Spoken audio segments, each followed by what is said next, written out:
ನಿಟ್ಟಿನಲ್ಲಿ D K Shivakumar ಖಂಡಿತವಾಗಿ ಅವ್ರ ಬಣ ಹೇಳುತ್ತೆ ಅಲ್ಲಿ ಈಗ. ಸೊ ಹಾಗಾಗಿ ಚನ್ನಪಟ್ಟಣದಲ್ಲಿ ಡಿ ಕೆ ಶಿವಕುಮಾರ್ ಅವರು ಇದರಲ್ಲಿ ವಿನ್ ಆದರೆ ಖಂಡಿತವಾಗಿಯೂ ಕಾಂಗ್ರೆಸ್ ಅಲ್ಲಿ ದೊಡ್ಡ ಮಟ್ಟದ ಒಂದು ಭೂಕಂಪನೆ ಹೇಳುತ್ತೆ ಅನ್ನೋದು ಇಲ್ಲಿ ಎರಡು ಮಾತಿಲ್ಲ. ಯಾಕಂದರೆ ಸಿದ್ದರಾಮಯ್ಯನವರು ಒಂದು ಕಡೆ ಮೂಢ ಹಗರಣದ ಒಂದು ಕೇಸ್ನಲ್ಲಿ ತಗ್ಲಾಕೊಂಡಿದ್ದಾರೆ. ಇವನ್ ಡಿ ಕೆ ಶಿವಕುಮಾರ್ ಅವರು ಅಲ್ಲವೇ ಹಾಗಾದ್ರೆ ನೀವು ನೋಡಿ ಅಲ್ಲಿ ಹೈಕೋರ್ಟ್ ಎಲ್ಲ ಜನಪ್ರತಿನಿಧಿ ಕೋರ್ಟ್ ಕೊಟ್ಟಿರೋ ವರದಿ ಸಮೃದ್ಧಿ ಮಂಜುನಾಥ್ ಕಡೆಯಿಂದ ಎಲ್ಲ ನೀವು ಸಮೃದ್ಧಿ ಮಂಜುನಾಥ್ ಕಡೆಯಿಂದ ಯಾವ್ಯಾವ ರೀತಿ ಅಡ್ವೊಕೇಟ್ ಆಗಿ ಗೊತ್ತಿರೋದಕ್ಕೆ ಹೇಳ್ತಾ ಇರೋದು. ನೀವು ತನಿಖೆ ಮಾಡಿ ಅಂತ ಹೇಳಿದ್ದಾರೆ, ಅಕ್ರಮ ಆಗಿದೆ ಅಂತ ಹೇಳಿಲ್ಲ, ತನಿಖೆ ಮಾಡಿ ಆಚೆಗಡೆ ಬರ್ಲಿ. ಕುಮಾರಸ್ವಾಮಿ ಮತ್ತೆ ಯಾಕೆ ಬಂದಿರು ಮೊನ್ನೆ ಕೋರ್ಟ್ಗೆ? ಬೇಲ್ ತೊಗೊಳಕ್ ಯಾಕೆ ಬಂದಿರು? ಜಂಕಲ್ ಮೈನಿಂಗ್ ಇದ್ರಲ್ಲಿ 82 ಕೋರ್ಟಿಗೆ ಬಂದು ಕೂತಿರಲ್ಲ ಕುಮಾರಸ್ವಾಮಿ ಅವರು, ಯಾಕೆ ಬಂದಿದ್ರು? ಅವ್ರ ಮೇಲೆ ಏನ್ ಕೇಸ್ ಇಲ್ವಾ? ಚಾರ್ಜ್ ಶೀಟ್ ಆಗಿಲ್ವಾ ಕುಮಾರಸ್ವಾಮಿ ಮೇಲೆ? ನಿಖಿಲ್ ಕುಮಾರಸ್ವಾಮಿ ಮೇಲೆ ಎಫ್ಐಆರ್ ಆಗಿಲ್ವಾ? ಕುಮಾರಸ್ವಾಮಿ ಅವರ ಅಣ್ಣನ ಮನೆಗೆ ರೈಡ್ ಆಗಿಲ್ವಾ? ಲೋಕಾಯುಕ್ತ ರೈಡ್ ಆಗಿಲ್ವಾ? ಬಾಲಕೃಷ್ಣೇಗೌಡ ಕೆಎಸ್ ಅಧಿಕಾರಿ ಅವ್ರ ಮನೆ ಮೇಲೆ 500 ಕೋಟಿ ರೂಪಾಯಿ ಆಸ್ತಿ ಸಿಕ್ಕಿಲ್ವಾ? ಏನ್ ನೀವೇನ್ ಸಾಜಾಗಳ ಜನತಾದಳ? ನಿಮ್ಮ ಪ್ರಜ್ವಲ್ ರೇವಣ್ಣ ಎಲ್ಲಿದ್ದಾರೆ? ಪ್ರಜ್ವಲ್ ರೇವಣ್ಣ ಎಲ್ಲಿದ್ದಾರೆ? ಸೂರಜ್ ರೇವಣ್ಣ ಎಲ್ಲಿ ಹೋಗಿದ್ರು? ಸಿಡಿ ಶಿವ ಅವರು ಎಲ್ಲಿದ್ದಾರೆ? ಯಾವ ಸಿಡಿ ಶಿವ? ಸಿಡಿ ಮಾಡ್ಕೊಳ್ಳಿ ಅಂತ ಸಿಡಿ ಮಾಡ್ಕೊಳ್ಳಿ ಅಂತ ಈ ರಾಜ್ಯದಲ್ಲಿ ಮೊದಲನೇ ಸಿಡಿ ಬಿಡುಗಡೆ ಮಾಡಿದ್ದೆ ಕುಮಾರಸ್ವಾಮಿ. ಸಿಡಿ ಬಿಡುಗಡೆ ಆಗಿದ್ದೆ ಕುಮಾರಸ್ವಾಮಿ ಅವರಿಂದ. ಗಮನಿಸ್ತಾ ಇದ್ದೀರಿ ಚನ್ನಪಟ್ಟಣದ ಸದ್ಯದ ಫಲಿತಾಂಶ ಏನು ಅಂತ. ನಿಖಿಲ್ ಕುಮಾರಸ್ವಾಮಿ ಭಾರಿ ಹಿನ್ನಡೆ. ತವರೂರಲ್ಲಿ ಉಲ್ಟಾ ಆಗ್ಬಿಡ್ತಾ ದಳಪತಿಗಳ ಲೆಕ್ಕಾಚಾರ. ನಿಖಿಲ್ ಹಿನ್ನಡೆ ಆಗ್ತಾ ಇದ್ದಂತೆ ಬಿಕೋ ಅಂತ ಇದೆ ಎಚ್ ಡಿ ದೇವೇಗೌಡರ ಮನೆಯಲ್ಲೇ ಕೂತ್ಕೊಂಡು ಕ್ಷಣದ ಮಾಹಿತಿನ ದೊಡ್ಡಗೌಡರು ಪಡ್ಕೊಳ್ತಿದ್ದಾರೆ. ಒಂದು ನಿರೀಕ್ಷೆ ಇತ್ತು, ಈ ಬಾರಿ ಆದ್ರೂ ಮೊಮ್ಮಗನನ್ನ ಗೆಲ್ಲಿಸ್ಕೊಂಡು ಬರಲೇಬೇಕು ಅಂತ, ಬಟ್ ನಿರಾಸೆ ಆಗ್ತಾ ಇದೆ. ಸಂಡೂರಲ್ಲಿ ಮತ್ತೆ ಮುನ್ನಡೆ ಕಾಯ್ದುಕೊಂಡಿದ್ದಾರೆ ಅನ್ನಪೂರ್ಣ ತುಕಾರಾಂ. 14ನೇ ಸುತ್ತು ಕಾಂಗ್ರೆಸ್ ಅಭ್ಯರ್ಥಿ 6973 ಮತಗಳ ಮುನ್ನಡೆ ಕಾಯ್ದುಕೊಂಡಿದ್ದಾರೆ. ಸಂಡೂರಲ್ಲಿ ಅಲ್ಲಿಗೆ ಮತ್ತೊಮ್ಮೆ ಕಾಂಗ್ರೆಸ್ಸೇ ಅನ್ನೋದು ಬಹಳ ಸ್ಪಷ್ಟವಾಗ್ತಾ ಇದೆ. ಕಾರಣ ಇನ್ನು 2ರಿಂದ 3 ಸುತ್ತು ಮಾತ್ರ ಬಾಕಿ ಉಳ್ಕೊಂಡಿದೆ. 14ನೇ ಸುತ್ತು ಸದ್ಯ ಕಂಪ್ಲೀಟ್ ಆಗಿದೆ. ಈಗಲೂ ಕೂಡ ಅನ್ನಪೂರ್ಣ ತುಕಾರಾಂ ಅವರೇ ಮುನ್ನಡೆ ಕಾಯ್ದುಕೊಳ್ತಿದ್ದಾರೆ. ಅಲ್ಲಿಗೆ ಪರಿಸ್ಥಿತಿ ಹೇಗಿತ್ತು ಅಂದ್ರೆ ಲಾರ್ಡ್ ವರ್ಸಸ್ ಜನಾರ್ದನ ರೆಡ್ಡಿ ಅವರು ಪ್ರಧಾನಿ ನರೇಂದ್ರ ಮೋದಿ ಅವರಿಗೆ ಗಿಫ್ಟ್ ಮಾಡ್ತೀನಿ ಅಂದಿದ್ರು ಗೆಲ್ಲಿಸ್ಕೊಂಡು ಬಂದು. ಬಟ್ ಯಾಕೋ ಆ ರೀತಿ ವಾತಾವರಣ ಕಾಣಿಸ್ತಾ ಇಲ್ಲ. ಸದ್ಯ ಕಾಂಗ್ರೆಸ್ ಕಾರ್ಯಕರ್ತರಲ್ಲಿ ಸಂಭ್ರಮ ಮನೆ ಮಾಡಿರುವ ದೃಶ್ಯ ತಾವು ಗಮನಿಸ್ತಾ ಇದ್ದೀರಿ. ಪ್ರಶಾಂತಿ ಮೇಡಮ್, ನೀವು ಹಗರಣಗಳ ಬಗ್ಗೆ ಮಾತಾಡ್ತಾ ಇದ್ರಿ, ದೊಡ್ಡ ಮಟ್ಟದ ಹೋರಾಟ ಮಾಡಿದ್ರಿ ಮೈತ್ರಿ ಅಂದ್ರೆ ದೋಸ್ತಿ ನಾಯಕರೆಲ್ಲ, ಬಟ್ ಯಾವ್ದು ಕೂಡ ಇಂಪ್ಯಾಕ್ಟ್ ಆದಂಗೆ ಕಾಣಿಸ್ತಾ ಇಲ್ಲ. ಜನರ ಮನಸ್ಸಲ್ಲಿ ಇಂಪ್ಯಾಕ್ಟ್ ಆದಂಗೆ ಕಾಣಿಸ್ತಾ ಇಲ್ಲ. ವಿರೋಧ ಪಕ್ಷದಲ್ಲಿ ಇದ್ದು ಇವಾಗ ಏನೋ ಕರೆಂಟ್ ರಾಜ್ಯ ಸರ್ಕಾರ ಮಾಡ್ತಾ ಇರುವಂತಹ ಹಗರಣಗಳ ಮೇಲೆ ಖಂಡಿತವಾಗ್ಲೂ ವಿರೋಧ ಪಕ್ಷಗಳು ಮಾಡ್ತವೆ. ಸೊ ಹಾಗಾಗಿ ನಾವು ಯಾವ ರೀತಿಯಾಗಿ ಕೆಲವೊಂದೊಂದು ಹೋರಾಟಗಳು ಮಾಡಬೇಕು ಆ ರೀತಿಯಲ್ಲಿ ಮಾಡ್ತಾ ಇದ್ದೀವಿ. ಇದು ರಾಜ್ಯದ ಜನತೆಯ ಭವಿಷ್ಯಕ್ಕಾಗಿ ಮಾಡ್ತಾ ಇರೋ ಹೋರಾಟ.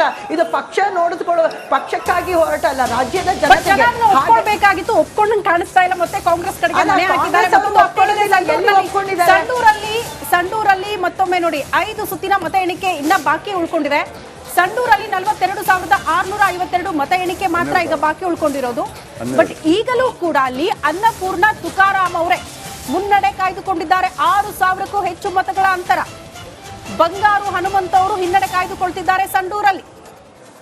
ಇನ್ನು 5 ಸುತ್ತು ಮಾತ್ರ ಬಾಕಿ ಉಳ್ಕೊಂಡಿದೆ. ಬಹಳ ಕುತೂಹಲ ಇತ್ತು ಬಳ್ಳಾರಿ ವಿಚಾರಕ್ಕೆ ಸಂಬಂಧಪಟ್ಟಂತೆ. ವಾಲ್ಮೀಕಿ ಹಗರಣ ಏನಾದ್ರೂ ಸಂಡೂರಲ್ಲಿ ಕೇವಲ 5 ಸುತ್ತಿನ ಮತ ಎಣಿಕೆ ಮಾತ್ರ ಬಾಕಿ ನೋಡಿ. ಮತ್ತೊಂದು ಕಡೆ ಶಿಗ್ಗಾಂವಿಯಲ್ಲಿ ಬಿಜೆಪಿ ಸೋಲಿನತ್ತ ಮುಖ ಮಾಡುವಂಗೆ ಕಾಣ್ತಾ ಇದೆ. 12,793 ಒಪ್ಕೊಂಡ್ಬಿಟ್ರು ಬಸವರಾಜ ಬೊಮ್ಮಾಯಿ ಒಪ್ಕೊಂಡ್ಬಿಟ್ರು ಅಂತ ಹೇಳಿಕೆಗಳು ಬಂದಾಗಲೇ ಅರ್ಥ ಆಗುತ್ತೆ. ಮತ್ತೊಂದು ಕಡೆ 6,973ರಲ್ಲಿ ಕಾಂಗ್ರೆಸ್ ಲೀಡ್. ಕುಟುಂಬ ರಾಜಕಾರಣ 6,012-20 ಕುಟುಂಬ ರಾಜಕಾರಣಕ್ಕೆ ಬೇಸತ್ ಬಿಟ್ರ ಜನ ಅಂತ. ಒಂದೇ ನಿಮಿಷ. 2 ಕಡೆ 3 ಕಡೆ ಕೂಡ ಕಾಂಗ್ರೆಸ್ ಲೀಡು. ಒಂದು ಮಾತೇನಪ್ಪ ಅಂತಂದ್ರೆ 3 ಕಡೆ ಕೂಡ ಫ್ಯಾಮಿಲಿ ಪಾಲಿಟಿಕ್ಸ್ ಇತ್ತು ಅಂತ. 2 ಕಡೆ ಫ್ಯಾಮಿಲಿ ಪಾಲಿಟಿಕ್ಸ್ಗೆ ಸ್ವಲ್ಪ ಇತಿಶ್ರೀ ಆಡಿದ್ದಾರೆ. ಬಟ್ ಇಲ್ಲಿದು ಗೊತ್ತಿಲ್ಲ ಸಂಡೂರದ್ದು ಏನಾಗುತ್ತೆ ಅಂತ. ಇಲ್ಲಿ 23,210 ಅಂತರ. ಬಹುತೇಕ ಸಿಪಿ ಯೋಗೇಶ್ವರ್ ಗೆಲುವಿನ ನಾಗಾಲೋಟ. ಗೆಲುವಿನ ನಾಗಾಲೋಟ ನೋಡಿ. ಲೋಕಸಭಾ ಚುನಾವಣೆಯಲ್ಲಿ ಡಾಕ್ಟರ್ CN ಮಂಜುನಾಥ್ ಗೆದ್ದಾಗ್ಲೂ ಕೂಡ ಚನ್ನಪಟ್ಟಣದಲ್ಲಿ ಕಾಂಗ್ರೆಸ್ ಲೀಡ್ ಬಂದಿತ್ತು. ಚನ್ನಪಟ್ಟಣ ಸೆಗ್ಮೆಂಟ್ ಅದು ಮತ್ತೆ ಬಿಟ್ಟಿದ್ದಾರೆ. ಹೌದೌದು 80,000 ಹೈಯೆಸ್ಟ್ ಬಂದಿತ್ತು. 15,000 ಇದ್ದದ್ದು 80,000 ಹೌದು. ಇಲ್ಲ ಸರ್, ಅಲ್ಲಿ ಏನಾಯ್ತು, ಕುಮಾರಸ್ವಾಮಿ ಅವರಿಗೆ 95,000 ವೋಟ್ ಇದ್ದದ್ದು ಮತ್ತು ಸಿ ಪಿ ಯೋಗೇಶ್ವರಿಗೆ 80,000 ವೋಟ್ ಇದ್ದದ್ದು, ಜೊತೆಯಾಗಿ 1,75,000 ಬರಬೇಕಿತ್ತು. ಅಟ್ಲೀಸ್ಟ್ 1,50,000 ಆದ್ರೂ ಬರಬೇಕಿತ್ತು. ಬಂದಿದ್ದು 1,05,000. ನಾವು ಆವಾಗಲೇ ಜಮೀರ್ ಅವ್ರ ಬಗ್ಗೆ ಮಾತಾಡಿದ್ವಿ, ಅವ್ರ ಸ್ಟೇಟ್ಮೆಂಟ್ ಬಗ್ಗೆ. ಈ ಲೀಡ್ ನೋಡಿದ್ರೆ ಜಮೀರ್ ಅವ್ರ ಸ್ಟೇಟ್ಮೆಂಟ್ ಯಾವ ಪರಿಣಾಮವನ್ನು ಕೂಡ ಬೀರಿಲ್ಲ. ಆಮೇಲೆ ಒಕ್ಕಲಿಗ ಮತಗಳು ಹೇಳ್ಕೊಳ್ಳೋ ಲೆವೆಲ್ಗೆ ಏನು ಕನ್ಸಾಲಿಡೇಟೆಡ್ JDS ಪರ ಏನು ಆಗ್ತಾ ಇಲ್ಲ, ಆಗಿಲ್ಲ. ಹೀಗಾಗಿ ಚನ್ನಪಟ್ಟಣ ಮತದಾರ ಮನ್ಸೋ ಇಚ್ಛೆ ಅವ್ರಿಗೆ ಇಲ್ಲ, ಅವನು ಅವರಿಗೆ ಚನ್ನಪಟ್ಟಣದವನು ಯಾರು ಕುಮಾರಸ್ವಾಮಿನೂ ಕೇಳಲಿಲ್ಲ, DKನೂ ಕೇಳಲಿಲ್ಲ, ಅವ್ರಿಗೆ ಏನ್ ಬೇಕೋ ಆಮೇಲೆ ಯಾರು ಜಮೀರ್ ಅಹಮದ್ ಕೇಳಿಲ್ಲ. ನನಗೆ ಯಾರು ಬೇಕು ಡಿಸೈಡ್ ಮಾಡಿದ್ದಾರೆ. ನನಗೆ ಯಾರು ಬೇಕು ಡಿಸೈಡ್ ಮಾಡಿದ್ದಾರೆ. Complete local mind set, full complete local mind set. ಇವತ್ತು ಮತದಾರ ಡಿಸೈಡ್ ಮಾಡಿಲ್ಲ, ಲೋಕಲ್ ಪಾಲಿಟಿಕ್ಸ್ ಯಾವ ರೀತಿ ಇದೆ ಅವ್ರು ನೋಡಿದ್ದಾರೆ. ಆಮೇಲೆ ನನ್ನ ಪ್ರಕಾರ ಕಳೆದ 2 ಚುನಾವಣೆಯಲ್ಲಿ ಆದಂತ ಇದಿದೆಯಲ್ಲ, ಅಂದ್ರೆ ಅಲ್ಲಿ 2 ಬಾರಿ ಕುಮಾರಸ್ವಾಮಿ ಗೆದ್ದಿದ್ರು. ರೇಷ್ಮೆ ಸರ್ ಒಂದು ಮಾತನ್ನ ಹೇಳ್ತಾ ಇದ್ರು, ಯಾಕಂದ್ರೆ ಅದು ನಿಜ, ನಾವು ಕೂಡ ನೋಡಿದ್ವಿ. ಈಗ ಕೆಲವರು ಕೆರೆ ಎಲ್ಲ ಓಕೆ, ಆದ್ರೆ ಆ ಬರದ ಸಂದರ್ಭದಲ್ಲಿ ಸಿ ಪಿ ಯೋಗೇಶ್ವರ್ ಮಾಡಿದಂತ ನೀರಿನ ಯಜ್ಞ ಇದೆಯಲ್ಲ ಸರ್, ಅದು ನಿಜವಾಗಿ ಅವರಿಗೆ ಕುಮಾರಸ್ವಾಮಿ ಮುಂದೆ ಅದನ್ನು ಹೇಳಕ್ ಆಗ್ತಾ ಇರಲಿಲ್ಲ. ಬಟ್ ಆಂತರಿಕವಾಗಿ ಅದನ್ನ ಅವರು ಫೇಸ್ ಮಾಡ್ತಾ ಇದ್ರು. ಇದು ಕಷ್ಟ ಆಗಿದೆ ನಮಗೆ, ದೊಡ್ಡವರು ಬಂದ್ರೆ ಕೆಲಸ ಆಗಿಲ್ಲ ಅಂತ ಅಷ್ಟೇ. ಆದ್ರೆ ಜಯಪ್ರಕಾಶ್, ನೀವು ಹೇಳಿದಾಗ ಇಲ್ಲಿ ನೋಡಿ 12,000 ಲೀಡು ಶಿಗ್ಗಾವಿನಲ್ಲಿ, ಅದು ಬಿಜೆಪಿನಲ್ಲಿ ಇಂಟರ್ನಲ್ ಒಳೆಟು ಅಂತ ಏನಾದ್ರು ಅನ್ನಿಸ್ತಾ ಇದೆಯಾ? ಯಾಕೆಂದ್ರೆ ಒಂದು ಗುಂಪು ಅಲ್ಲಿ ಟಿಕೆಟ್ ಕೊಡೋದನ್ನೇ ವಿರೋಧ ಮಾಡಿತ್ತು. ಟಿಕೆಟ್ ಕೊಡೋದು ಓಪನ್ ಆಗಿ ಸ್ಟೇಟ್ಮೆಂಟ್ ಮಾಡಿದ್ರು. ಅಲ್ಲಿ ಮಾಜಿ ಮುಖ್ಯಮಂತ್ರಿಗಳ ಕ್ಷೇತ್ರದಲ್ಲಿ ಅವ್ರ ಮಗನೇ ನಿಲ್ತಾನೆ ಅಂತ.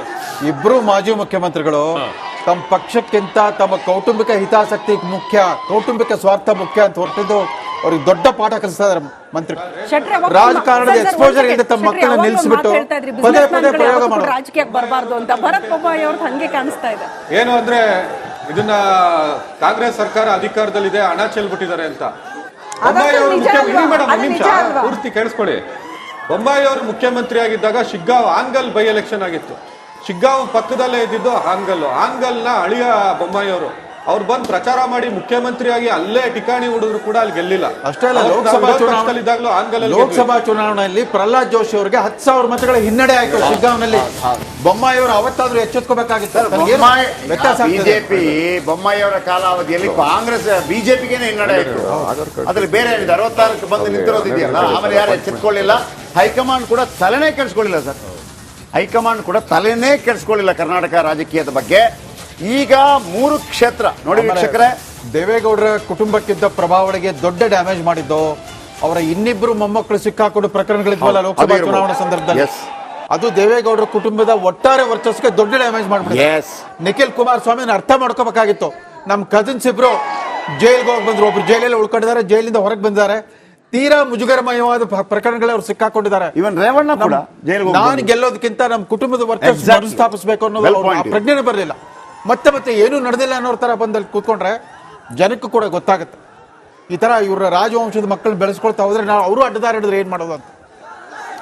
ಬೊಮ್ಮಾಯಿ ಮತ್ತು ಕುಮಾರಸ್ವಾಮಿ ಇಬ್ಬರಿಗೂ ಕೂಡ ಕರ್ನಾಟಕ ಜನ ಬಹಳ ಒಳ್ಳೆ ಪಾಠ ಕಲಿಸ್ತಾರೆ. ನಾನು ಬಯಸಿದ್ದೆ ಇದು ಆಗ್ಲಿ ಅಂತ ಅಂದ್ಬಿಟ್ಟು. ಸ್ಮಿತಾ ಮತ್ತೆ ಜಾಯ್ನ್ ಆಗಿದೆ. ಸ್ಮಿತಾ, ನೀವು ನಿರೀಕ್ಷೆ ಮಾಡಿದ್ರೆ ಈ ತರದ ರಿಸಲ್ಟ್ ಬರುತ್ತೆ ಅಂತ ಅಂದ್ಬಿಟ್ಟು? ಚನ್ನಪಟ್ಟಣದ್ದು ನಾನು ಆಗ್ಲೇ ಹೇಳ್ತಾ ಇದ್ದೆ ಸರ್, ಹೆಂಗೆ ಸ್ಪ್ಲಿಟ್ ಇದು ಒಕ್ಕಲಿಗ ಓಟ್ಗಳು ಕನ್ಸಾಲಿಡೇಟ್ ಆಗೇ ಇಲ್ಲ, ಸ್ಪ್ಲಿಟ್ ಆಗಿದೆ. ಇವರು ಗೌಡ್ರೆ ಅವರು ಗೌಡ್ರೆ, ಇವ್ರನ್ನ ಉಳಿಸ್ಕೊಳ್ಳೋಣ ಅವ್ರನ್ನ ಉಳಿಸ್ಕೊಳ್ಳೋಣ, ಹಿಂಗಾಗಿದೆ ಅಂತ ಚನ್ನಪಟ್ಟಣದಲ್ಲಿ. ರಾಮನಗರ ಅಸೆಂಬ್ಲಿ ಕ್ಷೇತ್ರದಲ್ಲಿ ಒಬ್ಬ ಮುಸಲ್ಮಾನರು ಗೆಲ್ಲಿಸ್ತಾ ಇರಲಿಲ್ಲ. ಆತ ಎಷ್ಟು ಸೆನ್ಸಿಬಲ್ ಆಗಿದ್ದಾರೆ ಅಂತಂದ್ರೆ, ರಾಮ ಮಂದಿರ ಪ್ರಾಣ ಪ್ರತಿಷ್ಠಾಪನೆ ದಿವಸ ಹಿಂದೂಗಳಿಗೆ ಅನ್ನ ಸಂತರ್ಪಣೆ ಮಾಡಿದ್ರು ರಾಮನಗರ ಮೇಲೆ. ಬಹಳ ಸೂಕ್ಷ್ಮತೆ. ಅಲ್ಲೊಂದು ಗ್ರಾಮದಲ್ಲಿ ಒಂದು ರಾಮ ಮಂದಿರ ಅಲ್ಲಿ ಉದ್ಘಾಟನೆ ಮಾಡಿದ್ರು ಆ ಸಂದರ್ಭದಲ್ಲಿ. ಹೌದು, ಆತ ತುಂಬಾ ಸೂಕ್ಷ್ಮತೆ ಆಗಿದೆ. ನಮ್ಮ ಮತದಾರರು ರಾಜಕೀಯ ಪಕ್ಷಗಳು ನಾಯಕರು ಅನ್ಕೊಂಡಿರೋ ಅಷ್ಟು ಜಾತಿವಾದಿಗಳಲ್ಲ. ಆಮೇಲೆ ಇಲ್ಲಿ ಚಾಯ್ಸ್ ಇತ್ತಲ್ಲ, ಮತ್ತೊಬ್ಬ ಒಕ್ಕಲಿಗರು ಇದ್ದ, ಯೋಗೇಶ್ವರ್ ಇದ್ರು. ಮೆರಿಟ್ ಕೋಟಾದಲ್ಲಿ ಯೋಗೇಶ್ವರ್ ಕ್ಯಾಂಡಿಡೇಟ್. ನನಗೆ ಸ್ಪೆಷಲಿ ನನಗೆ ಅನ್ಸೋದು ಸಿ ಪಿ ಯೋಗೇಶ್ವರ್ ಅವರ ಈ ಹಿಂದಿನ ಕೆಲಸ ಇತ್ತಲ್ಲ, ಅದು ಮಿಸ್ ಆಗಿತ್ತು ಚನ್ನಪಟ್ಟಣದಲ್ಲಿ ಬಹಳ ದೊಡ್ಡ ಮಟ್ಟದಲ್ಲಿ. ಎಂತ ಕೆರೆಗಳಿಗೆ ನೀರು ತುಂಬಿಸಿದ್ರು ಅಂತಂದ್ರೆ, ಕುಮಾರಸ್ವಾಮಿನ ನಿರೀಕ್ಷೆಗಳು ಬೇರೆ ಇತ್ತು. ಆದ್ರೆ ಕುಮಾರಸ್ವಾಮಿ ಸ್ವಲ್ಪ ದೊಡ್ಡ ಲಾರ್ಜರ್ ಲೀಡರ್ ಆಗಿರೋ ಕಾರಣಕ್ಕಾಗಿ ಒಮ್ಮೆ ಏನಾಗುತ್ತೆ, ಈ ಬೆಳಕಿನ ಕೆಳಗೆ ಕತ್ತಲೆ ಅಂತ ಆಗತ್ತಲ್ಲ, ಹಂಗಾಗ್ಬಿಡ್ತಾನೆ. ಈ ಕ್ಷೇತ್ರದಲ್ಲಿ ಅನುಕಂಪ ಎರಡೂ ಕಡೆಯವರು ಅನುಕಂಪನ ಬಂಡವಾಳ ಮಾಡ್ಕೊಳ್ಳೋದಕ್ಕೆ ಈಗ ಅಳೋದು ನಾನು 3 ಸರಿ ಸೋತಿದ್ದೀನಿ, ಈ ಸರಿನಾದ್ರೂ ನನಗೆ ಮಾಡಿ ಅನ್ನೋದು, ಇಲ್ಲ ಈ ಸೋತರೆ 3ನೇ ಸರಿ ಅಂತ ಅವ್ರು ಅನ್ನೋದು. ಆದ್ರೆ ಸರ್ ನಿಮಗೆ ನಿಖಿಲ್ ಕುಮಾರಸ್ವಾಮಿಗೆ ಅನುಕಂಪ ಯಾವ್ದಾರ ಅಂತಂದ್ರೆ ಸೋತಿದ್ದಾರೆ ಅನ್ನೋಂತ ಅನುಕಂಪ ಬಿಟ್ಟಾರೆ, ಸಿ ಪಿ ಯೋಗೇಶ್ವರ್ಗಿದ್ದಂತ ಅನುಕಂಪ ಏನು ಗೊತ್ತಾ, ಒಳ್ಳೆ ಕೆಲಸಗಾರ ಸೋಲಿಸಬಾರ್ದು ಅನ್ನೋದಿತ್ತು. ಏನ್ ನೋಡ್ತಾ ಇತ್ತು ಅಂದ್ರೆ ಮಂಡ್ಯದಲ್ಲಿ ಸೋತಿದ್ರು ನಿಖಿಲ್ ಕುಮಾರಸ್ವಾಮಿ ಅವರು ಕರ್ಕೊಂಡೋಗಿ ಅಲ್ಲಿ MP ಮಾಡ್ಬೋದಾಗಿತ್ತು. ಇವ್ರು ರಾಜೀನಾಮೆ ಕೊಟ್ಬಿಟ್ಟು ಅಲ್ಲೋಗಿ MP ಆಗಿ ಮಂತ್ರಿ ಆಗೋದ್ರು, ಮಗನ ಭವಿಷ್ಯ ಹಾಳು ಮಾಡಕ್ ಕೊಟ್ರು ಅಂತ ಅಲ್ಲಿ ಮಂತ್ರಿ ಮಾಡ್ತಿರ್ಲಿಲ್ವಲ್ಲ ಸರ್. ಅಲ್ಲ ಮಗನಿಗೆ ಇನ್ನೊಂದ್ಸತಿ MP ಆಗುವಂತ ಅವಕಾಶ ಇತ್ತು. ಎಲ್ಲಿ ಸೋತಿದ್ರು ಅಲ್ಲೇ ಅವರು ವೆಂಕಟೇಶ್ ದೊಡ್ಡೇರಿ ಅವ್ರನ್ನ ಕೇಳ್ಬೇಕು, ಇದು ಕೈಯಲ್ಲಿ ತುತ್ತನ್ನ ಬೇರೆಯವ್ರಿಗೆ ಕೊಟ್ಟಂಗ ಆಯ್ತು ಅಂತ. ನೋಡಿ, 1900 ತಾವೆಲ್ಲ ಹಿರಿಯ ಪತ್ರಕರ್ತರಿದ್ದೀರಿ, ನಾನೊಂದು ಮಾತು ಹೇಳಕ್ಕೆ ಬಯಸ್ತೇನೆ. 1983-84 ಇರ್ಬೋದು, ದೇವೇಗೌಡರು ಸುಮಾರು 80 ಕಾನ್ಸ್ಟಿಟ್ಯೂನ್ಸಿಲಿ ಸೋತಿದ್ರು. ಅವ್ರನ್ನ ಸಂತೈಸಕ್ಕೆ ಹೋದವ್ರಿಗೆ ಒಂದು ಮಾತನ್ನು ಹೇಳಿದ್ರು ಅವರು, I will rise from the dust ಅಂತ. 1996 ಜೂನ್ 1 ಈ ರಾಷ್ಟ್ರದ ಪ್ರಧಾನಮಂತ್ರಿ ಆದಂಥವ್ರು.